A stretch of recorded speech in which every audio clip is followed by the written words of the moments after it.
गणतंत्र दिवस के स्वर्णिम बेला पर मैं अनिल NDS राम नारायण आप सभी को बहुत बहुत बधाई एवं अभिनंदन करता हूं।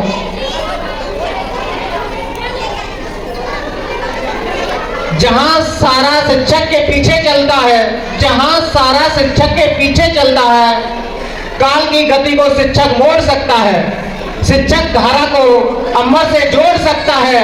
याद रखो, चाणक्य ने इतिहास बना डाला, क्रूर मगध राजा को मिट्टी में मिला डाला।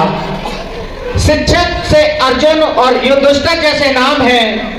शिक्षक दया दृष्टि से बालक राम बने, शिक्षक की अनदेखी से ही रावण बने। तो इन शब्दों को अगर आप लोग ध्यान से समझेंगे तो इनके पीछे बहुत कुछ छिपा हुआ है।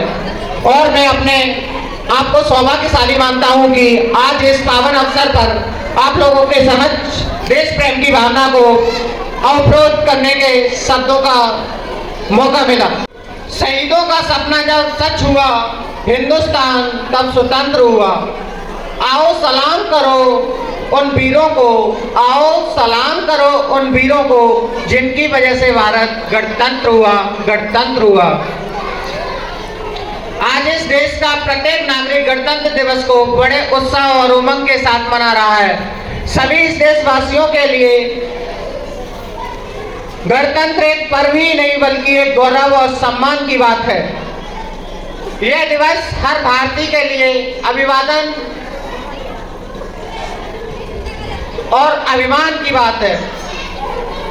अनगिनत वीर सपूतों ने अपने प्राणों की आहुति देकर 15 अगस्त 1947 को अंग्रेजों की गुलामी से देश को आजाद कराया।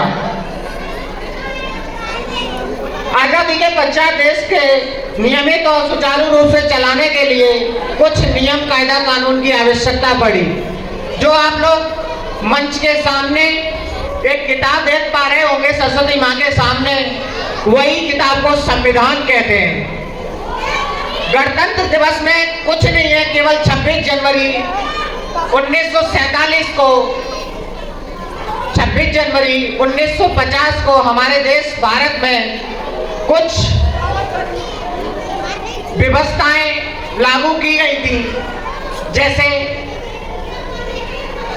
नियम कायदा कानून, ये सब संविधान के अंतर्गत आते हैं। पहले क्या होता था, 15 अगस्त 1947 से पहले कोई भी किसी को भी किसी भी तरीके से मार देता था और उसके बाद में उसके साथ कुछ भी करता था और उसका कोई भी कुछ नहीं कर पाता। ना कोई कानून था, ना व्यवस्थाएं थी। उस समय हिंदुओं का अपना मनुस्मृति ग्रंथ था, उसके हिसाब से न्याय प्रणाली चलती थी। उसी तरीके से मॉडर्न का उनका भी अपना एक ग्रंथ था, उस हिसाब से वो अपना रूल रेगुलेशन कंप्लीट करते थे। लेकिन 26 जनवरी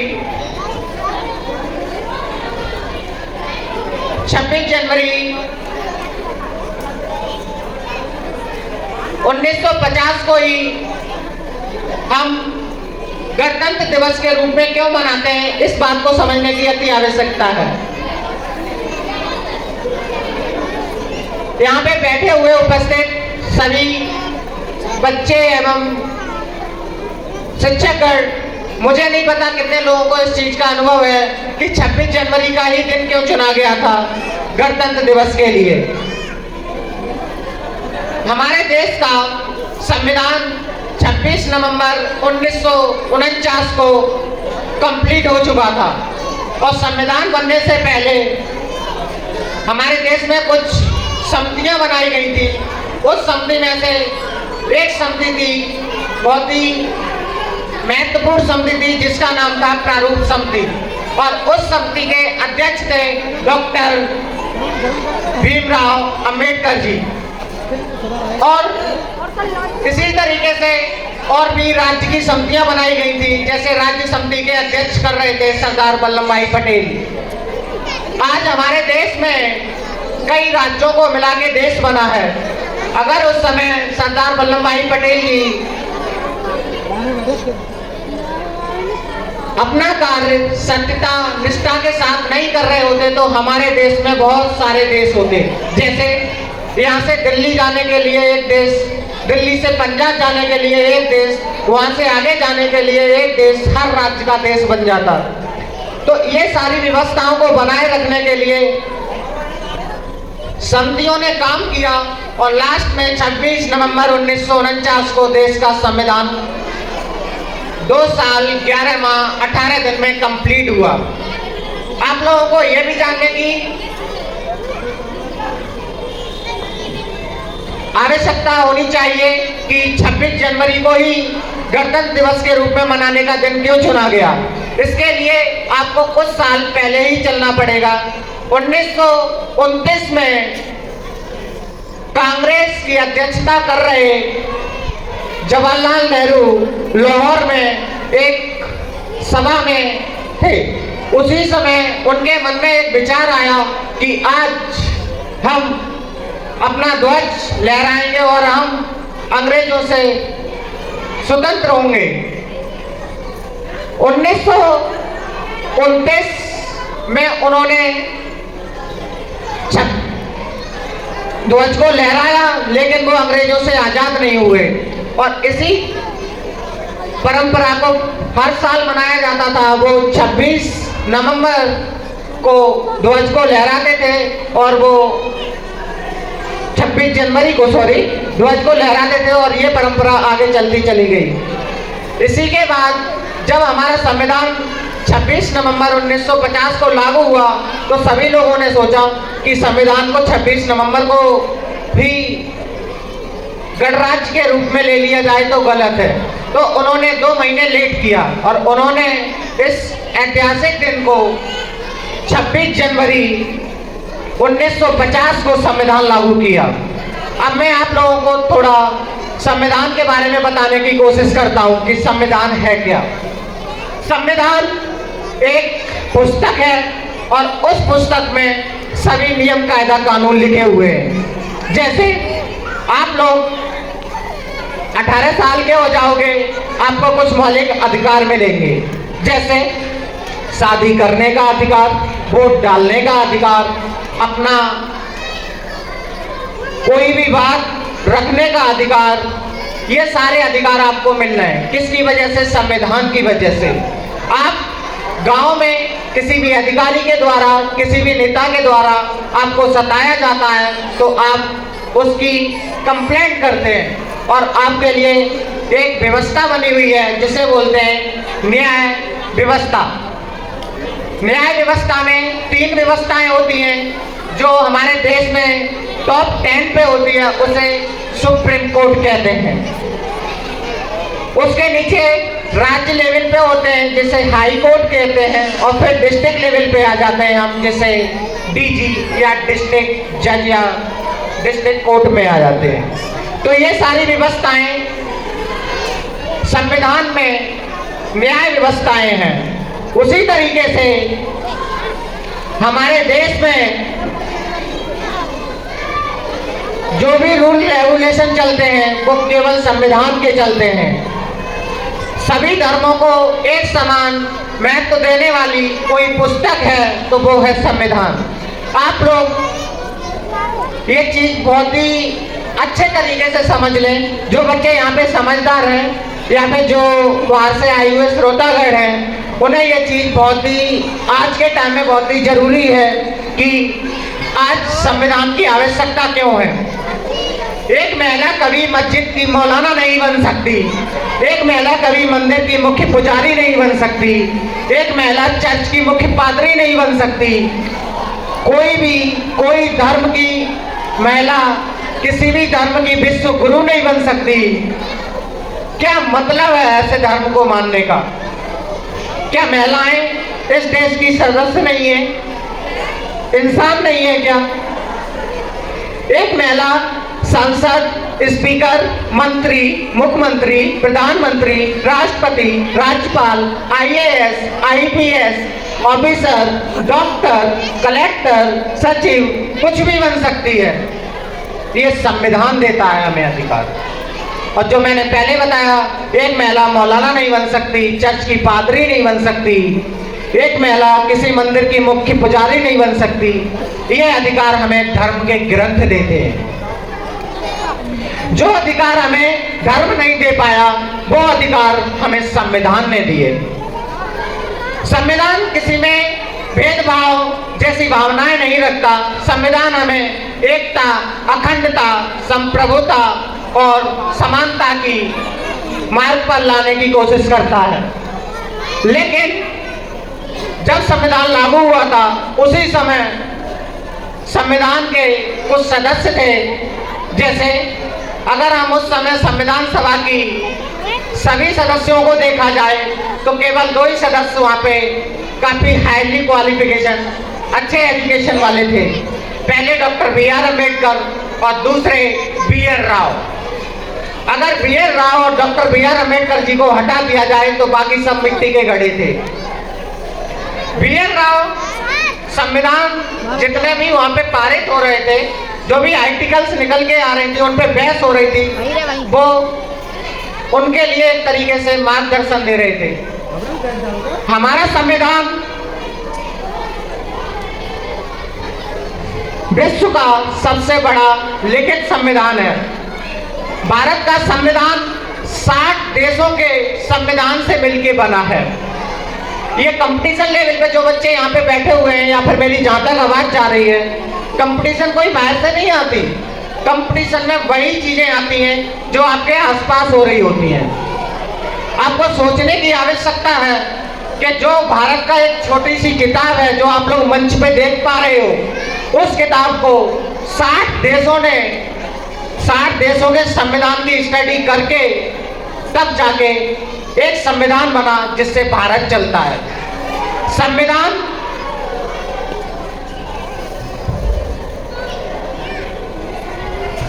अगस्त 1947 को केवल एक एक्ट पारित किया गया था। उस एक्ट में केवल ये था कि आप अंग्रेजों से स्वतंत्र हैं और अपने डिसीजन सेल्फ ले सकते हैं। आज सोचने की बात है कि 1947 को देश आजाद हो गया, उसके बाद 1952 में हमारे देश के प्रथम प्रधानमंत्री जवाहरलाल नेहरू बने। इन 5 साल की व्यवस्थाओं को कैसे चलाया गया, इसके बीच में बहुत बड़ी डिबेट है जो आप लोगों को किसी दिन क्लास में से कंप्लीट करते हैं। मैं केवल इस मंच के माध्यम से केवल एक बात बताने की कोशिश कर रहा हूं कि हमें खुद सोचना होगा। हमारे अंदर सभी शिक्षकगणों से निवेदन करूंगा कि जो बच्चे एक्टिव हैं उनके लिए थोड़ा कंट्रोल करके रखें। नेचर ने हमारे शरीर में 5 सेंसरी ऑर्गन दिए हैं जिससे हम देख सकते हैं, सुन सकते हैं, महसूस कर सकते हैं। तो हम अपने सेल्फ से क्यों नहीं कर सकते? हम दूसरे की बातों पे क्यों मानते हैं? मैं आप लोगों को एक कहानी बताता हूँ कि ये परंपराएं बनती कैसे हैं। एक गांव में एक चिंटू रहता था, उसकी शादी हो गई और उसका एक बेटा हुआ जिसका नाम पिंटू था। वो 2-3 साल का था। अब चिंटू को पता चला कि चलो बेटे को कुछ लेके आते हैं। तो चिंटू मार्केट में गए और एक सेब लेके चले आए। और जब चिंटू उठा तो उसने मांगा कि पापा मुझे सेब। वो जानता तो नहीं था कि इसे सेब कहते हैं। उसने कहा चीज। तो उसके पिता थे, उन्होंने क्या है उसे चीज दे दी। चीज मतलब सेब। और बेटा ने, छोटे बच्चे होते हैं वो ज्यादातर क्वेश्चन पुटअप करते हैं, सवाल पूछते हैं कि पापा बताओ इसमें मीठा क्यों है। तो पापा को शायद पापा ने इसलिए नहीं बताया कि बच्चे को पता नहीं होगा कि इसमें एक बायोलॉजिकल प्रक्रिया होती है जिसके द्वारा ये मीठा हो जाता है। उसके पिता ने केवल इतना ही उचित समझा कि बेटा जब तुम सो गए थे तब भगवान जी आए थे और इसमें चीनी मिला के चले गए। और जो चिंटू के पिता थे उन्होंने इतनी बात कह के छोड़ दी। अब जो उनका बच्चा था पिंटू, वो भी नहीं पढ़ा। और जब वो बड़ा हो गया, तब जब उसकी शादी हो गई तब उसका एक और बच्चा हुआ जिसका नाम कुछ भी रख दिया। मान लो उसका नाम छोटू रख दिया।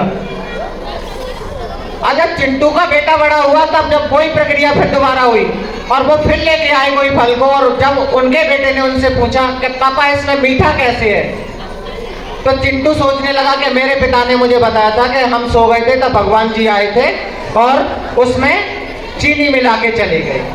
इन दो पीढ़ियों में वही चीजें चलती रही। ना तो चिंटू ने उस चीज को जानने की कोशिश की कि इसमें बायोलॉजिकल प्रक्रिया होती है जिसके द्वारा ये मीठा हो जाता है, और ना पिंटू ने जानने की कोशिश की, तो छोटू कहां से जानेगा। और यही प्रक्रिया आगे चलती चली गई, इसी को बोलते हैं परंपरा। आप खुद सोचो कि हम जितने रूलों को मानते हैं क्या हमें उसके बारे में पता है? बस पड़ोस में किसी ने बोल दिया हम उसी चीज को माने जा रहे हैं। हम स्वतंत्र तो हैं, हम गणतंत्र राज्य में रहते हैं, लेकिन हम क्या पूर्ण स्वतंत्र हैं? अपने आप से पूछो। रोज तो हमें किसी की बात को मानना नहीं है, खुद जानना है। मानो मत जानो, हर चीज को समझो, पहचानो। नेचर ने आपके लिए दिमाग दिया है, और जिन लोगों को घमंड हो किसी भी चीज का, जैसे गांव में होते हैं या फिर आसपास होते हैं लोग प्रेशर में होते हैं कि नहीं मैं बहुत बड़ा हूं, तो उन्हें समझाओ कि हम पूरे ब्रह्मांड का टाइम टेबल देखें तो हम केवल कुछ सेकंड के मेहमान हैं। हमें नहीं पता कि हमारे ब्रह्मांड में कितनी गैलेक्सियां हैं, हमें नहीं पता कि एक गैलेक्सी में कितने ब्रह्मांड हैं,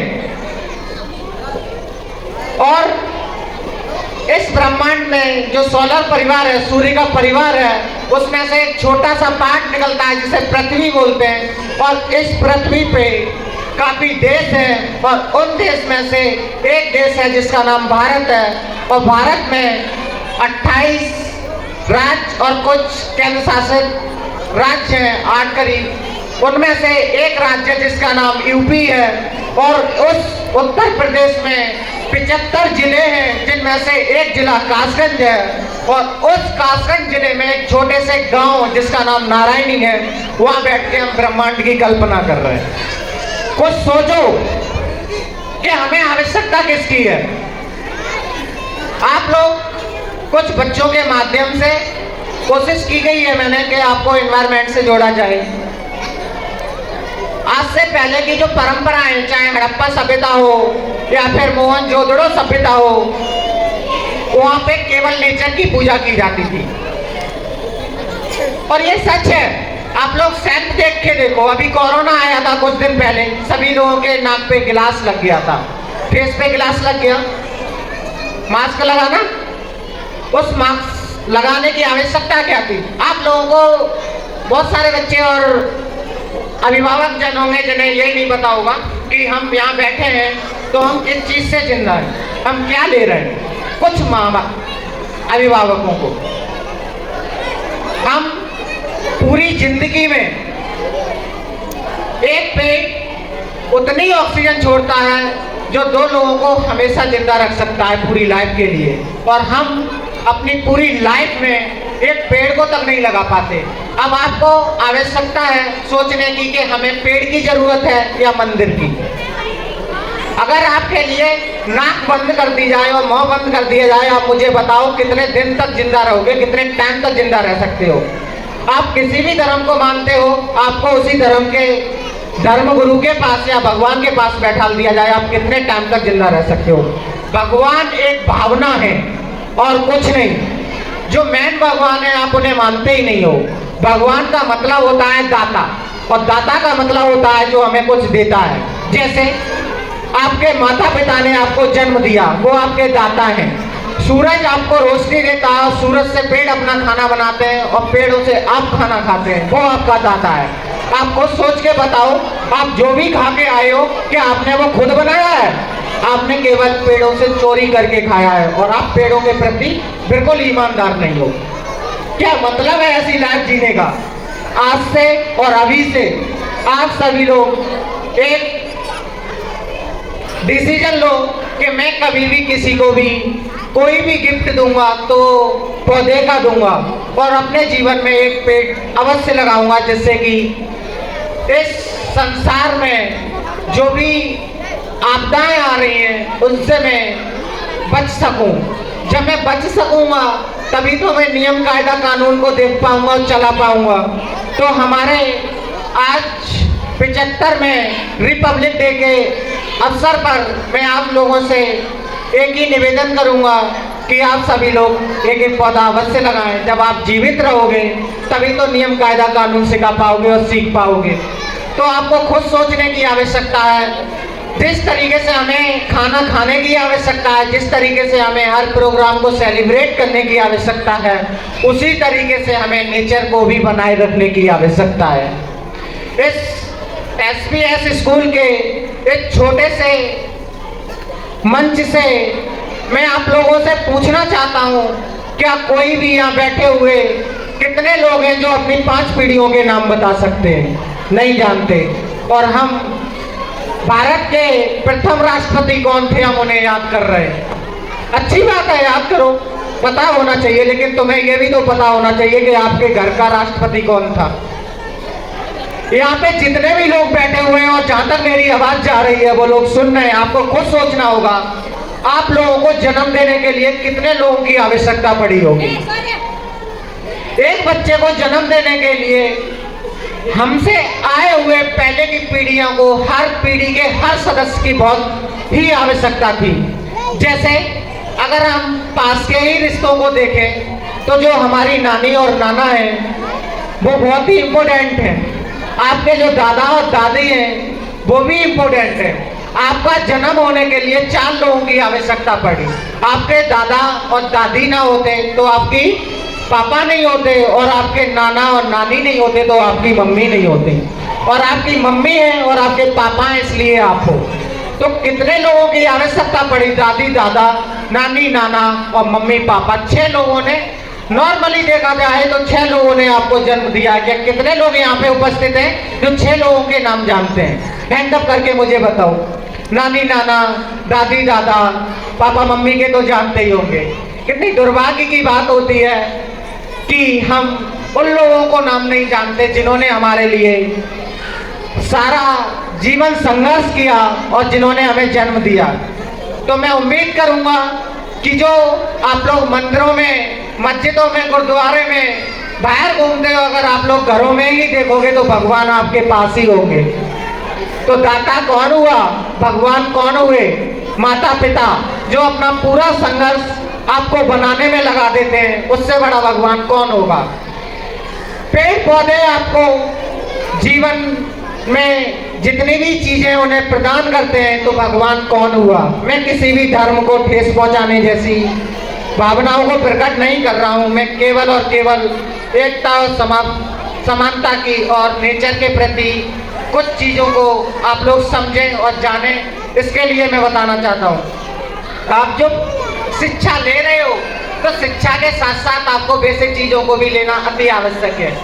तो इसी के साथ गणतंत्र दिवस के अवसर पर मैंने एनवायरनमेंट की भी बहुत सारी चीजें बताई हैं। शायद आप लोगों को थोड़ी बहुत समझ में आया हो, और इसमें से 2% बातों को भी आप फॉलो करोगे तो घर ही आपका मंदिर हो जाएगा, और हमारे देश में कानून व्यवस्थाओं की आवश्यकता नहीं पड़ेगी। दया, भावना, ममता, ये सारी चीजें आ जाएंगी।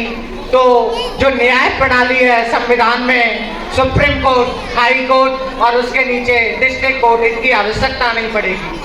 हमारे देश में जो इंटरनेशनल सीमाएं होती हैं, राज्य की सीमाएं होती हैं, वहाँ पे जो एयरफोर्स, BSF, जो सैनिक हैं और भी बहुत सारे सेना हैं, जो कड़कती ठंड में आप लोगों की रक्षा के लिए वहाँ पे 24 घंटे खड़े रहते हैं। क्या आपने कभी सोचा है क्यों खड़े रहते हैं? क्योंकि पड़ोस वाला देश आप पर आक्रमण कर देगा और वो आपको गुलाम बना लेगा। इसलिए अगर आप लोग अपने आप को ही जान लोगे तो इन चीज़ों की आवश्यकता नहीं पड़ेगी। इतनी नहीं पड़ेगी जितनी आज घर घर में आवश्यकता पड़ती है। एक घर में कई दीवारें खड़ी हो जाती हैं। वो किस लिए? क्योंकि हमारे अंदर एक वहम है कि हमें सबसे बड़ा बनना है। हम कुछ भी नहीं है। अगर हम सोचें तो हम 5 सेकंड का अपना जीवन यापन करने आए हैं बस, और उस 5 सेकंड में भी हम बहुत सारा घमंड, ईगो, और फालतू की व्यवस्थाओं में पड़ जाते हैं और अपना जीवन को व्यर्थ बना लेते हैं। आप लोगों से निवेदन करूंगा कि जितना भी हो सके अपने दिमाग से हर चीज को सोचो, समझो और मानो।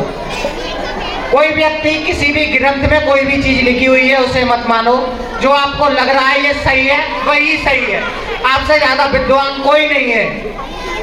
तो इसी के साथ मैं वाणी को विराम देता हूँ और इस राष्ट्र को जितने भी महान सेनानियों ने अपने जीवन का बलिदान दिया उनको आप लोग भूल ना जाएं। इसके लिए हर साल 26 जनवरी, 15 अगस्त और जितने भी महान सेनानियों की पुण्यतिथियां होती हैं उनके लिए इसलिए मनाया जाता है कि आप लोग जागरूक रहें। तो इसी के साथ प्रोग्राम में समय बहुत कम है तो मैं अपनी वाणी को विराम देता हूँ।